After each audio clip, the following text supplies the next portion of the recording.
បាទចង់ដឹងថាមានអ្វីកើតឡើងខ្លះបាទការសម្រុករបស់ក្រុម12បាទទស្សនា highlight ពេញមួយការប្រកួតតែម្ដងបាទតាំងពីដំណើរដើរចេញមកលើទីលានបាទរបស់អញ្ញាកដាលបាទនឹងគ្រូបង្វឹកកីឡាករបាទគ្រូបង្វឹកបានទៅចាំនៅកន្លែងកីគុយបាទកីឡាករមកបាទប្រកួតនៅលើទីលានបាទស្វាគមន៍គ្នាបាទមុនចាប់ផ្ដើមការប្រកួត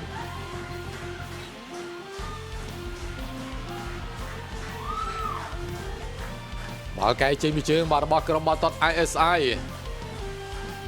បាទលើកមកត្រង់នេះបាទតែបាទពីខាងហែសុកដេតបាទគឺមិនចំគោលដៅទេបាទលើកមកបាទកាត់បាល់រ៉ាបាទឡុងបេងហៅបាទធ្វើបានសម្រេចទេបាទបាល់នេះបាទចំនឹងរបស់ទីបាទនៅអាកាសផ្សេងទៀតកន្លែងនេះបាទមិនគួរឲ្យជឿបាទកីឡាកររបស់ MI កំពុងតែបាទគាត់ទាត់អត់ចំទីបាទគឺកៅឧត្តមបាទ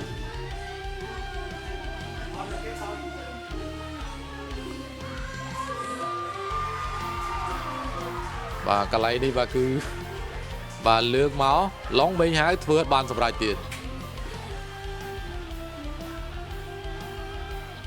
បាទកាសរបស់កំពុងតែបាទសុទ្ធវិញក៏នៅតែមិនសម្រេចបាទលូតតែតបាទសុទ្ធសឹងតែគេថាប្រឹងអស់ពីលទ្ធភាពបាទរៀងខ្លួនហើយបាទការបញ្ចេញបាល់មួយបាទវគ្គទី1ប៉ុណ្ណេះបាទចូលដល់វគ្គទី2បាទមាន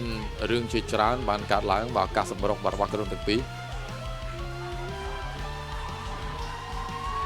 បាទការតែតបាទគឺមិនចំទេបាទហើយថែមក៏មិនត្រូវទៀតបាទប្រូណូបាទការសុទ្ធមួយជើងបាទរបស់បាទសាមូរ៉ាអ្នកចាំទីវេកនើបាទជួយបាទ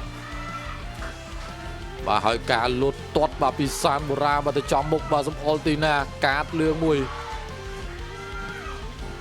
អូបាទជើងពេញតែម្ដង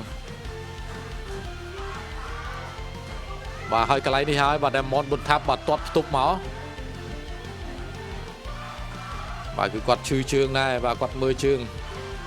បាទរហូតត្រូវសែងចេញបាទនឹងការលេងបន្តទៀតបាទនៅចុងម៉ោង